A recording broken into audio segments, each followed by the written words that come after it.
All right, ready to dive in. AI, it's everywhere you look these days. It really is. But today, we're getting specific, tackling how generative AI is going to impact you. Not in some far off future, like right here, right now. And we're using these awesome articles from Harvard Business Review as our guide.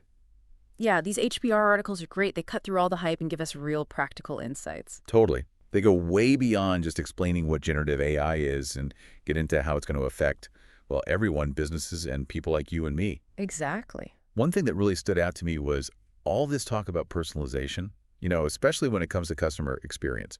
Like, imagine if, instead of us trying to figure out how to use software, it figured us out. Right. That's the kind of power AI has for personalization. It's all about making you feel like that experience was made just for you. Like when you interact with the company and you're like, wow, they just get me. That's the kind of connection AI can build, but on a massive scale. Totally. And how generative AI will change sales. That article had a really cool example about this. Picture this. You've got an AI sales assistant, right? It not only reminds you, hey, follow up with this client, but it analyzes all your past interactions, figures out how they're feeling based on your previous conversations, and then, get this, suggests a totally personalized outreach strategy for you, like right there in the moment. No more generic sales pitches. Just boom, insights tailored to that person. Exactly. Like moving away from that one-size-fits-all approach and getting into something way more nuanced and responsive. It does make you think, though, if companies are using AI to personalize our experiences like this, does that mean they're always collecting data on us? And if they are, what are they actually doing with all that information? Yeah, and that's where that article on network effects comes in. It talks about how every single thing we do with these AI-powered systems, every search, every purchase, even how long we're hanging out on a web page, it all gets fed back into the system and it makes the AI smarter. It's like a constant feedback loop. Exactly. So we're training the AI without even realizing it. That's kind of cool, but also a little creepy, right? I mean, what if all that data gets into the wrong hands? Or what if it's used in ways we never even thought about? Yeah, that's a huge concern. And that's why that article really stresses how important it is to develop AI responsibly. It's not just about making AI that's super powerful, but also making sure it's being used ethically and transparently. So it's about more than just the tech itself. It's about the people behind it, the policies, all of that. Absolutely. Okay, so we've got to shift gears a little bit here. There's been a ton of talk about AI replacing jobs, especially in creative fields. What did these HBR articles have to say about that? Well, one of the most interesting arguments was about how AI has the potential to, flood the market with content. Imagine a world where it's almost impossible to tell the difference between something made by a human and something made by AI, whether it's art, music, writing, you name it. Wow. Okay, that's both exciting and kind of terrifying at the same time. Would that make human creativity less valuable? Or would it actually make it more valuable, because it's human? Right. That's the million-dollar question. The article, How Generative AI Could Disrupt Creative Work, it says it could really go either way. On one hand, yeah, we might see human-generated content become less valuable if AI can pump out stuff that's just as good, but on a way bigger scale. But on the other hand, like you said, it could make human creativity more valuable, more sought after, right? In a world where there's all this AI-generated content everywhere, wouldn't we want something original, something made by a human? Exactly. It's like how we use those recommendations to help us choose what to watch with all the streaming services out there. We might start looking for those human curators, tastemakers who can sift through all the noise and find the really good stuff. So instead of AI replacing creativity, it might actually make human creativity more important. That's an interesting way to look at it. But what about AI as a tool for creativity instead of a replacement? Right. And how generative AI can augment human creativity dives into that. It suggests that, hey, maybe we shouldn't be afraid of AI as this competitor, but instead think of it as a collaborator. Like a creative partner almost. Like having a digital brainstorming buddy to help you break through those creative ruts and come up with ideas you never would have on your own. Exactly. Think about AI image generators. The article gave the example of designers using them not to create the final product, but to get the creative juices flowing, like having a digital muse. That's pretty cool. So Yeah. instead of replacing the human element, AI could actually make it stronger, bring new ideas to life, push the boundaries of what's possible. But let's be real for a sec. There's got to be some downsides too, right? Things we need to watch out for as this technology keeps developing. Oh, absolutely. And the HBR articles, they don't shy away from those concerns at all. One, 8 questions about using AI responsibly. It really digs into all of that. And it's not just about avoiding those hallucinations everyone's talking about, where AI spits out totally wrong information with confidence, right? These articles go deeper, talking about bias, misinformation, even the environmental impact of all this. You got it. It's about realizing that AI, it's a super powerful tool, but like any tool, it can be misused. That's why that article really emphasizes how important transparency and accountability are in AI development. So how do we make sure that AI is being used responsibly? What are some things we can actually do? One of the big takeaways is we have to get rid of that black box approach to AI. Instead of just blindly trusting what AI tells us, we need to understand how it's making decisions, what data it's using, and what kind of biases might already be built into the system. It's like that saying, trust but verify. We can't just accept what AI tells us without thinking critically, questioning assumptions, and looking out for potential problems. Honestly, those are good skills to have in general, not just when it comes to AI. But we're running out of time for this part of our deep dive. Before we move on, what are some key takeaways from these articles? I think the biggest takeaway is that AI isn't some abstract thing anymore. It's already changing our world in huge ways. And as it gets even more sophisticated, those changes are only going to speed up. So it's not about if AI is going to have an impact. It's about how. And that's what we'll keep exploring in the next part of our deep dive. Stay tuned. Welcome back to our deep dive into generative AI. Last time, we were talking about AI's potential impact on everything from customer experience to creativity itself. Right, a lot to unpack there. We really did go deep. But now I'm curious, how do we actually use this technology well? Well, these HBR articles actually offer some surprisingly practical advice. Oh, good, because I need that. And not just for big companies, for individuals like you. Perfect. One article, I think you'll like this. It's called AI Prompt Engineering Isn't the Future. Okay, catchy title. It basically says that instead of trying to trick AI with these super complicated prompts, you just need to ask the right questions. Interesting. So you don't need to learn some secret AI language to make it work. That's what's so fascinating. The article argues that clearly defining the problem you want AI to solve is the most effective way to use it. So it's not about tricking it. It's about being clear about what you want it to do. Exactly. They make this great analogy.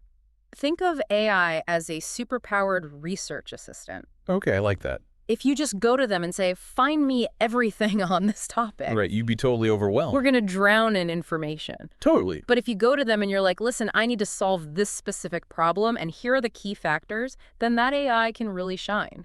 It's like having a super smart friend who's easily distracted. You got to be specific, or they'll go down a million rabbit holes. So less about technical prompt engineering jargon and more about knowing what questions to ask. Yes, it's about framing problems well and communicating what you need clearly, which helps everywhere in life, not just with AI. You're right. That's a good life skill in general. Absolutely. Okay, so we've talked about using AI responsibly, asking the right questions. Now, I want to zoom out a bit. These HBR articles paint a picture of AI changing entire industries. What stood out to you? Well, how generative AI will change sales, that article really goes deep on this. It talks about how big companies like Microsoft and Salesforce are already using AI in a huge way to change their whole sales process. And it's not just about automating tasks or making salespeople more efficient, right? This is bigger than that. Right.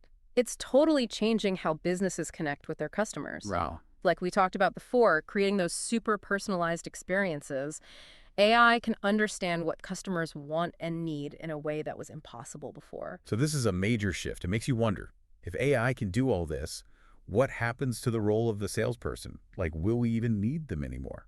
It's a question a lot of people are asking, but the article says that AI will actually probably help salespeople, not replace them. It'll free them up to focus on the things AI can't do as well, like building relationships and really closing those deals. So it's not about AI versus humans. It's about how they can work together, which is something we keep seeing in these articles. Absolutely. And this isn't limited to sales. AI is transforming everything. Take healthcare, for example. AI is being used to analyze medical images, figure out personalized treatment plans, even speed up the process of discovering new drugs. It's incredible to think about the possibilities. but it's also a lot to keep up with. So for businesses wanting to harness this power, where do they even begin? Framework for picking the right generative AI projects, that's a really helpful one. It's like a roadmap to help businesses weigh the risks and rewards of different AI applications. So you got to have a plan. Don't just jump on the AI bandwagon because it's the cool thing to do, right? hmm What are some of the key things businesses should be thinking about? The framework stresses alignment, which makes sense. You need to make sure that any AI projects actually align with your company's values, strategic goals, even its risk tolerance. It's like before you invest in any new technology, you got to make sure it fits with your overall goals and values, right? hmm But it sounds like this framework goes beyond the purely technical stuff. Oh, yeah, for sure.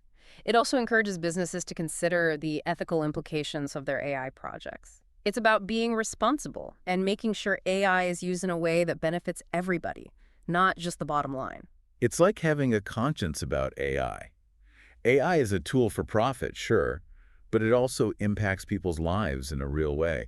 But we're getting close to the end of our deep dive. Any other big takeaways from these HBR articles? One final thought. The articles keep emphasizing that we're still in the very early stages of this AI revolution. Like what we're seeing now is just the tip of the iceberg. It's both exciting and a bit intimidating. It's like we're on the verge of something huge, but we don't know exactly what it's going to look like yet. Exactly, and that's why it's more important than ever to stay informed, keep asking questions, and be a part of the conversation about how AI is shaping our world. Couldn't agree more. This deep dive has really shown how AI is already a part of our lives, Mhm. changing how we work, how we see the world. But as we wrap up this part of our discussion, there's one more important piece to consider: the impact of AI on society as a whole. Yeah, it really broadens the conversation, doesn't it? It goes way beyond just me, you, or any one company. We're talking about how AI is going to impact things like, well, equality, access, even democracy itself. Okay, so big, important questions. And I always want to make sure we're asking those. So I'm really curious to see what these articles have to say. Mhm. Where do we even start unpacking something as huge as AI's impact on society as a whole? Well, there's this one article, The AI Divide, How to Prevent Algorithm-Driven Inequality, that really got me thinking. It basically says that AI, while it has this incredible potential to, like, solve some of the world's toughest problems, it could also make existing inequalities even worse. That's honestly a little scary to think about. Yeah. So how do we make sure that AI is a force for good, that it helps everyone, not just a select few? The article talks a lot about how important it is to have different voices, different perspectives involved in like every step of the process from developing AI systems to actually using them. Because if the people creating this technology don't represent all the different kinds of people who will be impacted by it, well, we risk just making existing biases even stronger. That makes sense. So it's not enough to just build AI. We have to make sure it's built by diverse teams, trained on data that reflects the real world, and governed by ethical frameworks that are, actually ethical for everyone. Exactly. It's about making sure fairness, equity, and inclusion are like built into the foundation of AI. And it's not just about who makes it, it's also about making sure everyone has a fair shot at benefiting from it. Right, because what's the point of AI improving lives if only certain people can actually access it and use it? Exactly. The article talks about the need for policies and initiatives that like really promote digital literacy, give everyone affordable internet access, and make sure the benefits of AI reach all communities, not just a select few. So we're talking about building a future where AI helps create a more just and equitable world, not one that's even more divided than it already is. But, and maybe this is shifting gears a bit, this isn't just about access to technology, is it? This also brings up that whole question of the future of work and, the concern that AI is going to put tons of people out of jobs. You're totally right. That's a big one. And preparing for the future of work in the age of AI really gets into it. The article suggests that, yes, some jobs are definitely going to be automated, but at the same time, AI is going to create new jobs, new industries that we can't even imagine right now. It's like we need to prepare for jobs that don't even exist yet. Right. And the article talks about how we need to like rethink education and job training from the ground up. It's not enough to just teach specific skills anymore, because those can become obsolete so fast. Especially with AI changing things so rapidly. Exactly. We need to be teaching people how to adapt, how to think critically, how to be lifelong It's learners. almost like the most important skill is being able to learn new skills, right? Totally. Because Yeah. one thing's for sure, things are only going to keep changing faster and faster. This has been incredible. I feel like this deep dive has really highlighted how AI is touching every single part of our lives, from how we work to how we see the world, even to how we interact with each other. It's pretty mind-blowing when you think about it. It really is. Uh, And as we wrap up, I want to thank you so much for joining me on this deep dive. It's been amazing having you here to break down these complex ideas and share your insights. Thanks for having me. This stuff is so important to talk about, so it's been a pleasure. And to everyone listening, remember, this isn't about AI happening to us. It's about the choices we make today, shaping the future of AI. So stay curious, stay informed, and keep asking those tough questions. Until next time, keep exploring, keep learning, and keep imagining those possibilities.